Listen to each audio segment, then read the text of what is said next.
శ్రీమన్మహాభారతము 835వ రోజు.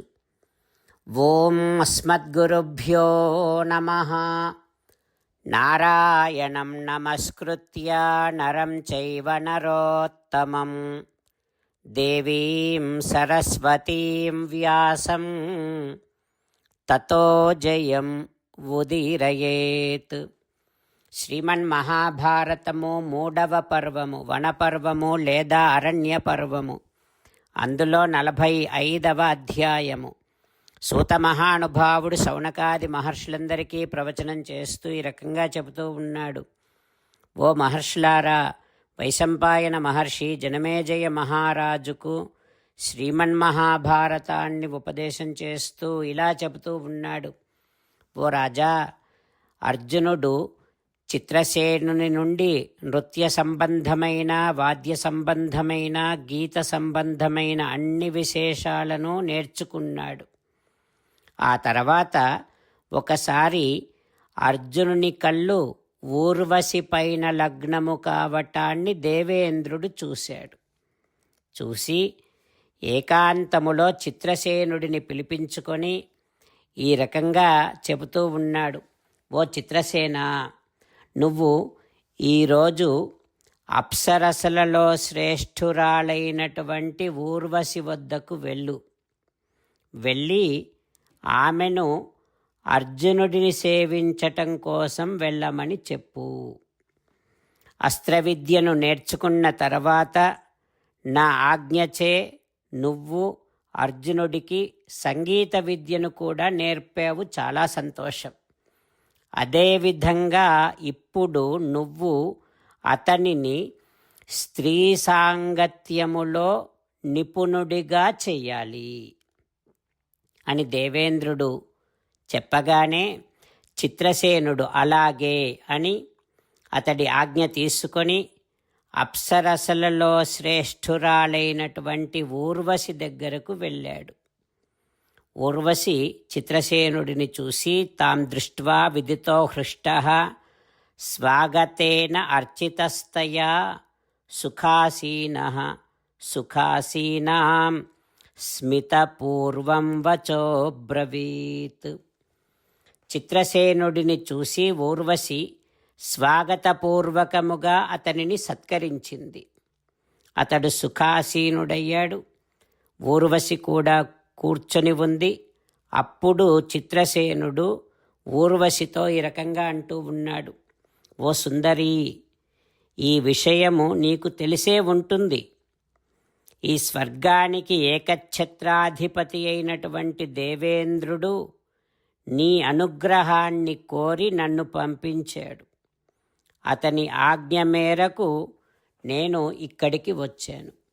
హో కళ్యాణి, హో సుందరి, మహావీరుడైనటువంటి ఎస్తు దేవ మనుష్యేషు ప్రఖ్యాతః సహజైః గుణైః శ్రియా శీలేన రూపేణ వ్రతేన చ దమేన చ ప్రఖ్యాతో బలవీర్యేన సమ్మతః ప్రతిభానవాన్. హో ఊర్వశి, మహావీరుడైనటువంటి అర్జునుడి స్వర్గానికి వచ్చాడు. నీకు అతడు తెలిసే ఉంటాడు. అతడు దేవతలలోనూ మనుష్యులలోనూ సహజమైన సద్గుణాల చేత, శోభ చేత, నడవడిక చేత, రూపము చేత, నియమము చేత, ఆచరణ చేత, ఇంద్రియ నిగ్రహము చేతను చాలా గొప్ప ప్రసిద్ధుడు. బల పరాక్రమాల చేత అర్జునుడు విఖ్యాతుడు. అతడు వర్చస్వి, తేజసాయుక్తః, క్షమావాన్, వీతమత్సరః. అతడు అందరికీ ఇష్టమైనటువంటి వాడు, ప్రతిభాశాలి, వర్చస్వి, తేజస్వి, క్షమాగుణము కలవాడు, మాత్సర్యము లేనివాడు అంటూ చిత్రసేనుడు ఊర్వశికి అర్జునుని యొక్క వైభవాన్ని, గొప్పతనాన్ని తెలియచేస్తూ ఉన్నాడు. ఆ తర్వాత ఏం జరుగుతుందో రేపు తెలుసుకుందాం. జై శ్రీమన్నారాయణ. జై శ్రీమన్నారాయణ. అమ్మా నాన్నలకు సాష్టాంగ నమస్కారం చేద్దాం. మన ఆచార్యవర్యుల శ్రీచరణారవిందములకు సాష్టాంగ నమస్కారం చేద్దాం. శ్రీ వేదవ్యాస మహర్షుల వారి దివ్య పాదారవిందములకు సాష్టాంగ నమస్కారం చేద్దాం. శ్రీ విఘ్నేశ్వర స్వామి వారి శ్రీచరణారవిందములకు సాష్టాంగ నమస్కారం చేద్దాం. శ్రీమన్మహాభారత గ్రంథరాజమునకు శిరస్సు వంచి నమస్కరిద్దాం. శ్రీకృష్ణ భగవానుని శ్రీచరణారవిందములకు సాష్టాంగ నమస్కారం చేద్దాం. మన హృదయ మందిరములోనే అంతర్యామిగా వేంచేసి ఉన్నటువంటి శ్రీమన్నారాయణుడిని సేవిస్తూ మనని మనము స్వామికి సమర్పించుకుంటున్నామనే భావనాపూర్వకముగా సాష్టాంగ నమస్కారము చేస్తూ స్వామి నామ సంకీర్తన చేద్దాం. శ్రీమన్నారాయణ నారాయణ నారాయణ శ్రీమన్నారాయణ నారాయణ నారాయణ.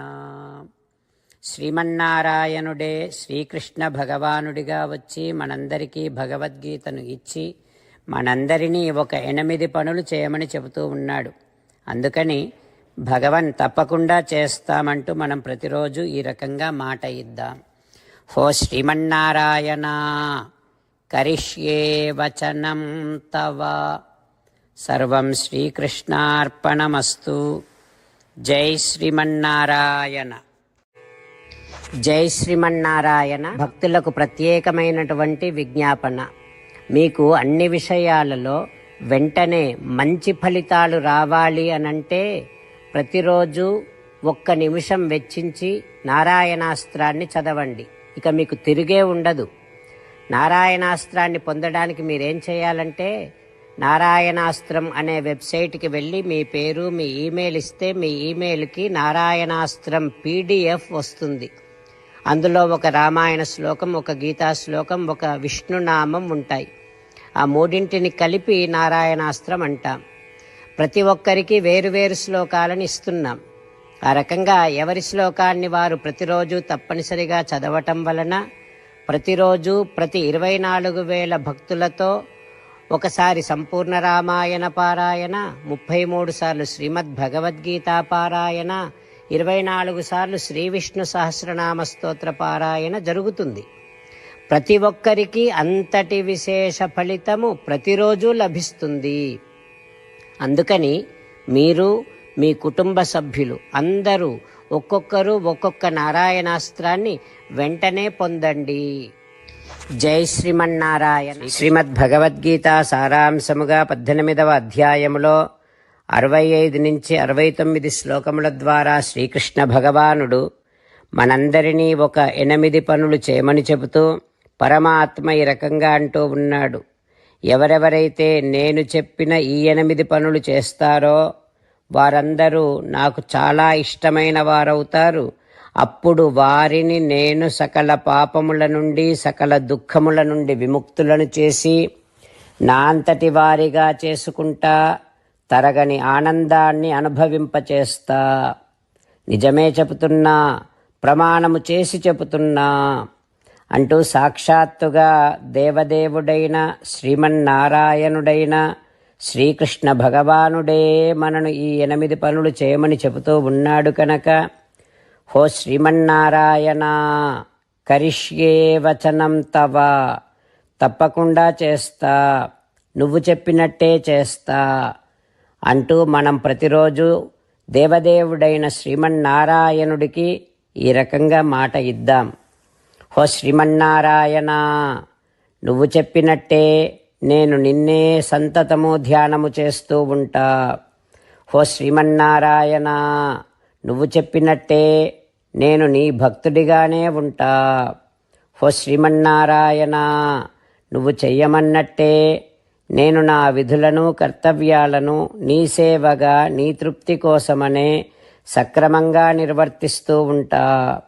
హో శ్రీమన్నారాయణ నువ్వు చెప్పినట్టే నేను నీవాడిని అనే మహావిశ్వాసాన్ని సంతతము కలిగి ఉంటూ నా హృదయములో నీకే నమస్కరిస్తూ ఉంటా.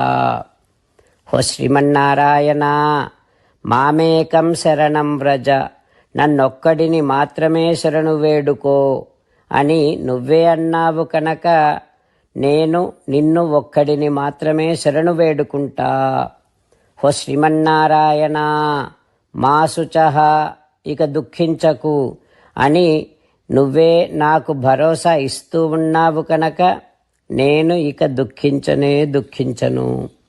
ఓ శ్రీమన్నారాయణ, నువ్వు చెప్పినట్టే నువ్వు నా కోసమని చెప్పిన శ్రీమద్భగవద్గీతను ఎప్పుడో ఒక్కసారి కాకుండా ప్రతిరోజు కనీసం ఒక్క శ్లోకాన్నైనా అనుసంధానము చేస్తూ గీతోపదేశాన్ని జ్ఞాపకం చేసుకుంటూ ఉంటా. ఓ శ్రీమన్నారాయణ, నువ్వు చెప్పినట్టే నువ్వందరి కోసమని చెప్పిన శ్రీమద్భగవద్గీతను తెలియని భక్తులందరికీ తెలియచేసే నా వంతు ప్రయత్నాన్ని నిరంతరము కొనసాగిస్తూనే ఉంటా. ఓ శ్రీమన్నారాయణ, నేను నువ్వు చెప్పినట్టే చేస్తా, నీకు నచ్చినట్టే ప్రవర్తిస్తా, నీకోసమే పని చేస్తూ ఉంటా. కరిష్యే వచనం తవ. సర్వం శ్రీకృష్ణార్పణమస్తు. జై శ్రీమన్నారాయణ.